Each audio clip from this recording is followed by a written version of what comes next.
یقین جان کہ جو درہم ناجائز طریقے سے حاصل کیا جاتا ہے وہ 1000 دینار کے لیے حجاب بن جاتا ہے۔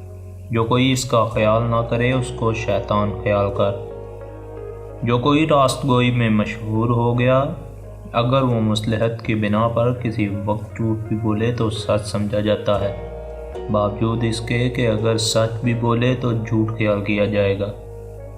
کمینوں کے جواب کے واسطے حلم ایک لشکر ہے۔ کون سا امر کبیح ہے؟ کہنا اور نہ کرنا۔ امر جلیل ہے کم کہنا اور زیادہ کرنا۔ عاقبت اندیشی کو طلب مال پر مقدم رکھو۔ جب کسی شخص کو دوسروں کی عیب جوئی کرتے ہوئے پاؤ تو اسے اپنے دوستوں کے زمرے سے خارج کر دو۔ خوش آمدید شخص تمہاری برائیوں اور بھلائیوں دونوں کو پسندیدہ بتلائے گا۔ اپنی زبان سے اپنی تعریف کرنا اپنی طرف سے لوگوں کا خیال خراب کرنا ہے۔ مال جمع کرنا آسان، لیکن اس کی نگہداشت اور اس سے بہرہ مند ہونا دشوار ہے۔